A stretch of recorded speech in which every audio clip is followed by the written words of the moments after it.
बहनों और भाइयों और सज्जनों, आज मैं आपको दुर्गा सप्तशती अध्याय 11वां सुनाने जा रहा हूँ। यह अध्याय देवताओं का देवी की स्तुति करना और देवी का देवताओं को वरदान देने का है। महर्षि मेधा कहते हैं, दैत्य के मारे जाने पर इंद्रादि देवता अग्नि को आगे करके कात्यायनी देवी की स्तुति करने लगे। उस समय अभिष्ट की प्राप्ति के कारण उनके मुंह खुले हुए थे। देवताओं ने कहा, हे शरणागतों के दुख दूर करने वाली देवी, तुम प्रसन्न हो। हे संपूर्ण जगत की माता, तुम प्रसन्न हो।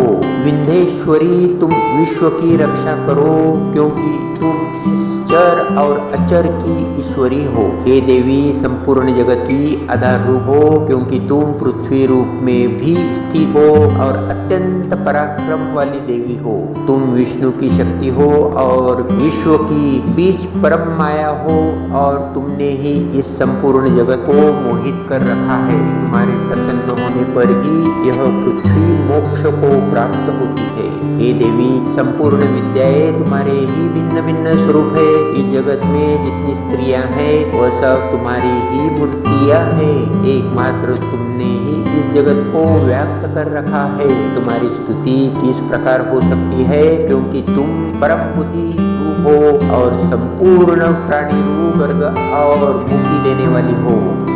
अतः इसी रूप में तुम्हारी स्तुति की गई है।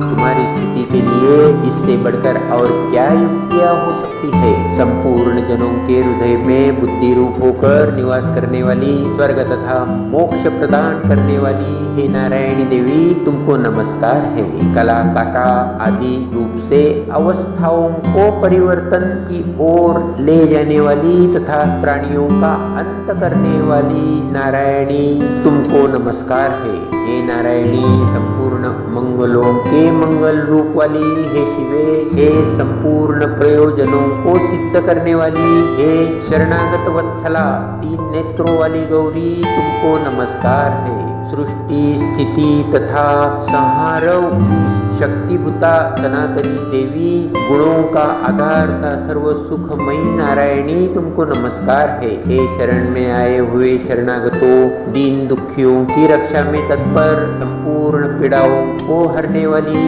हे नारायणी, तुमको नमस्कार है। हे नारायणी, तुम ब्रह्माणी का रूप धारण करके हंसों से जुटे हुए विमान पर बैठती हो तथा उससे अभिमंत्रित जल छिड़कती रहती हो, तुम्हें नमस्कार है। माहेश्वरी रूप से त्रिशूल, चंद्रमा और सर्पों को धारण करने वाली हे महा वृषभ वाहन वाली नारायणी, तुम्हें नमस्कार है। मोरों तथा मुकुटों से घिरी रहने वाली महाशक्ति को धारण करने वाली हे कौमारी रूप धारिणी निष्पाप नारायणी, तुम्हें नमस्कार है। हे शंख चक्र गद हर श्रांग धनुष्य रूप आयुधों को धारण करने वाली वैष्णवी शक्ति रूपा नारायणी, तुम हम पर प्रसन्न हो, तुम्हें नमस्कार है। हे ताकों पर पृथ्वी धारण करने वाली वराह रूपिणी कल्याणमयी नारायणी, तुम्हें नमस्कार है। हे उग्र नृसिंह रूप से दैत्यों को मारने वाली,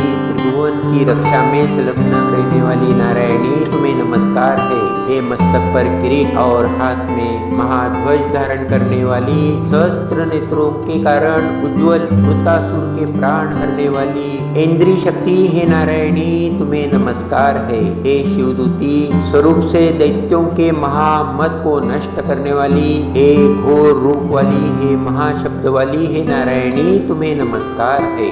दाढ़ों के कारण विकराल मुख वाली, मुंडवा माला से विभूति मुंड मर्दिनी चामुंडा रूपा नारायणी, तुम्हें नमस्कार है। हे लक्ष्मी, लज्जा, महाविद्या, श्रद्धा, पुष्टि, स्वधा, ध्रुवा, महारात्रि तथा महाविद्या रूपा नारायणी, तुमको नमस्कार है। हे मेधा, सरस्वती, सर्वोत्कृष्ट ऐश्वर्य रूपिणी पार्वती, महाकाली, नियंता तथा ईश्वर रूपिणी नारायणी, तुम्हें नमस्कार है। हे सर्वस्वरूप सर्वेश्वरी सर्व शक्ति युक्त देवी, हमारी भय से रक्षा करो, तुम्हें नमस्कार है। हे कात्यायनी, तीनों नेत्रों से भूषित हम, तेरा सौम्य मुख सब तरह के डरों से हमारी रक्षा करे। तुम्हें नमस्कार है। हे भद्रकाली, ज्वालाओं के समान भयंकर, अति उग्र एवं संपूर्ण असुरों को नष्ट करने वाला तुम्हारा त्रिशूल हमें भयों से बचाओ। तुमको नमस्कार है। हे देवी, जो अपने शब्द से इस जगत को पूरित करके दैत्यों के तेज को नष्ट करता है,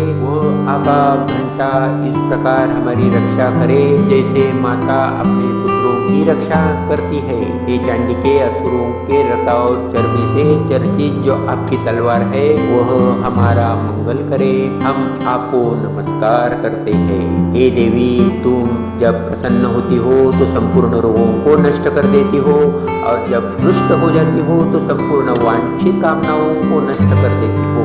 और जो मनुष्य तुम्हारी शरण में जाते हैं, उन पर कभी विपत्ति नहीं आती, बल्कि तुम्हारी शरण में गए हुए मनुष्य दूसरों को आश्रय देने योग्य हो जाते हैं। अनेक रूपों से बहुत प्रकार की मूर्तियों को धारण करके इन धर्मद्रोही असुरों का तुमने संहार किया है। वह तुम्हारे सिवा और कौन कर सकता है? चतुर्दश विद्याएं, शिक्षाशास्त्र और चारों वे तुम्हारे ही प्रकाश से प्रकाशित है। उनमें तुम्हारा ही वर्णन है। और जहाँ राक्षस, वैशिले, सर्प, शत्रुगण है, वहाँ और समुद्र के बीच में भी तुम साथ रहकर इस विश्व की रक्षा करती हो। हे विश्वेश्वरी, तुम विश्व का पालन करने वाली विश्वरूपा हो, इसके लिए संपूर्ण जगत को धारण करती हो। इसलिए ब्रह्मा, विष्णु, महेश की भी वंदनीय हो। जो भक्ति पूर्वक तुमको नमस्कार करते हैं, वह विश्व को आश्रय देने वाले बन जाते हैं। हे देवी, तुम प्रसन्न हो और असुरों को मारकर जिस प्रकार हमारी रक्षा की है, ऐसे ही हमारे शत्रुओं से सदा हमारी रक्षा करती रहो। संपूर्ण जगत के पाप नष्ट कर दो और पापोत्थान के फल स्वरूप होने वाली महामारी आदि बड़े बड़े उपद्रवों को शीघ्र ही दूर कर दो। विश्व की पीड़ा को हरने वाली देवी, शरण में पड़े हुओं पर प्रसन्न हो। त्रिलोक निवासियों की पूजनीय परमेश्वरी, हम लोगों को वरदान दो। देवी ने कहा, हे देवताओं, मैं तुमको वर देने को तैयार हूँ। आपकी जैसी इच्छा हो वैसा वर मांग लो, मैं तुमको दूंगी। देवताओं ने कहा, हे सर्वेश्वरी, त्रिलोकी के निवासियों की समस्त पीड़ाओं को तुम इसी प्रकार हरती रहो और हमारे शत्रुओं को इसी प्रकार नष्ट करती रहो। देवी ने कहा, वैवस्वत मनवंतर के 28वें युग में 2 और महा असुर शुंभ और निशुंभ उत्पन्न होंगे। उस समय में नंदगोप के घर से यशोदा के गर्भ से उत्पन्न होकर विश्वाचल पर्वत पर शुंभ और निशुंभ का संहार करूंगी। फिर अत्यंत भयंकर रूप से पृथ्वी पर अवतीर्ण होकर मैं वैप्रचिति नामक दानवों का नाश करूंगी। उन भयंकर महासुरों को भक्षण करते समय मेरे दांत अनार पुष्प के समान लाल होंगे। इसके पश्चात स्वर्ग में देवता और पृथ्वी पर मनुष्य मेरी स्तुति करते हुए मुझे रकदंतिका कहेंगे। फिर जब 100 वर्ष तक वर्षा न होगी तो मैं ऋषियों के स्तुति करने पर आयोनीच नाम से प्रकट होंगी और अपने 100 नेत्रों से ऋषियों की ओर देखूंगी। अतः मनुष्य शताक्षी नाम से मेरा कीर्तन करेंगे। उसी समय मैं अपने शरीर से उत्पन्न हुए प्राणों की रक्षा करने वाले शाकों द्वारा सब प्राणियों का पालन करूंगी और तब इस पृथ्वी पर शाकंभरी के नाम से विख्यात होंगी।